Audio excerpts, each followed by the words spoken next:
I was a perfectionist my entire life, overachiever, honor roll student, always active in something, played sports, softball, basketball, marching band, first chair in symphonic band, like highest level of everything, officer and secretary and honor society, like everything you could think of, homecoming queen my senior year. My senior year I won Miss Teen Lake Wells that same year, like so much. So to get to adulthood and just wham, life hit me like a ton of bricks or like a Mack truck, right? But I got hit by like the reality of life, right? Life, people and things happening and manipulation and all that stuff that I was shielded from and sheltered from. My parents were very, had 2-parent home. They were very strict. My dad was very traditional. I didn't date and all that kind of, it was just a lot of that kind of stuff. Almost like a textbook definition of what it looks like to be sheltered, and didn't know what any mental health issues were, didn't know even what depression was, didn't know what alcoholism was. This is my book. I wrote this book.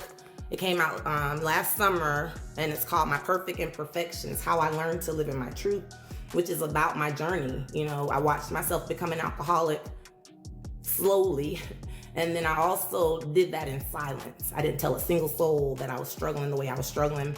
And what I noticed is that it was a progression, a slow progression.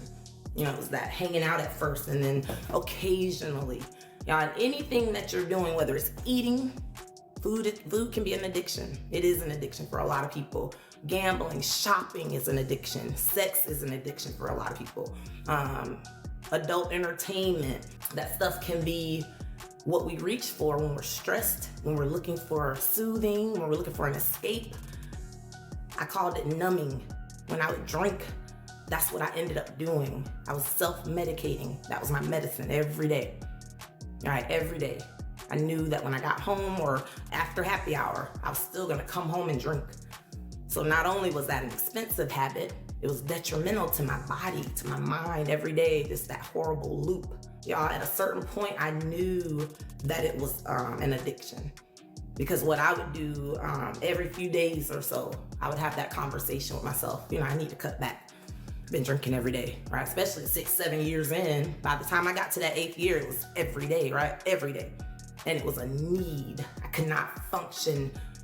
When I got home, I had to drink because it was pushing through the workday. I couldn't drink while I was working, so I was in pharmaceutical sales. For me, I had to push through and get to that happy hour, and then couldn't wait to get home because that's when I really turned it up a notch, right? I was home by myself, and I remember when it started getting bad. I remember one day my dad, Cassie, one day my dad said to me, y'all, he's like, the worst thing you can do, Dana, is drink by yourself.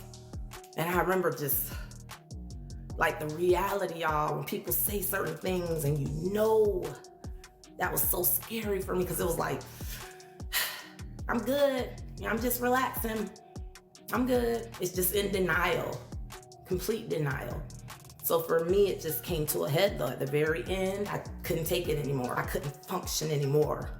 And even telling my story out 10 years later, almost 10 years in February, and I still get emotional because I know there's someone in this room right now, right? There's someone that's struggling right now and hearing something that I'm saying. So that's why I get emotional, because I know there's someone that needs to hear a little piece. And that's my passion and compassion for, like, I know somebody's struggling.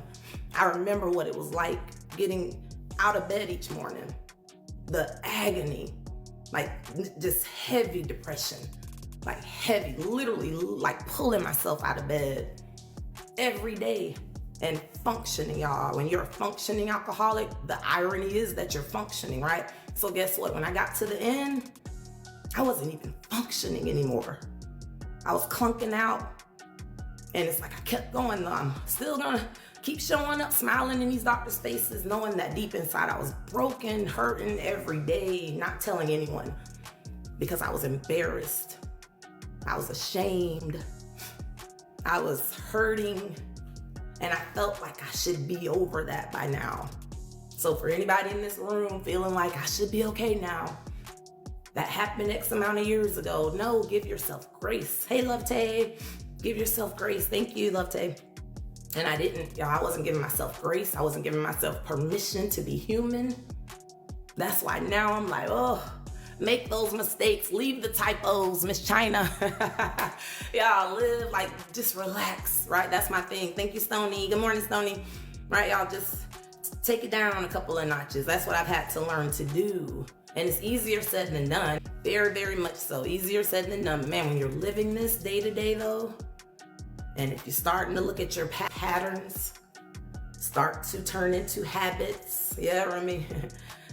And then those habits can and will turn into addictions if you don't do anything about it. That's the progression, y'all.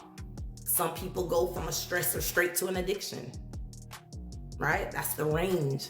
You can start out with, hey, I just do this occasionally. And as I say this out loud, I still have to fight back tears, Cassie, because I can still say that I remember when I used to drink occasionally. I remember when I had control, right? Something happened though. The stress of life, it was getting too heavy. So what I noticed is that what alcohol made me feel, or what it helped me not feel, right? So I remember, thank you, Love Tay. Hold on, y'all gotta do the pretty girl cry. Y'all, I'm giving away my secrets. Remember I told you how to do the pretty girl cry? You gotta blot the corner and catch the tears. But see, Cassie, but it's a slow progression, y'all. Easier said than done, yep. Yeah, you got this, Miss Tracy. It's a process and we have to give ourselves grace. So for me, I feel like when I started realizing that I needed it too, remember I said I wasn't functioning anymore? Thank you, Chanetta. I was forcing myself now. And at that point, still not saying a word, right? Still telling people, oh, I'm good. Hey, how you doing? Yep. Right? My friends, coworkers, now when we look back, they saw things.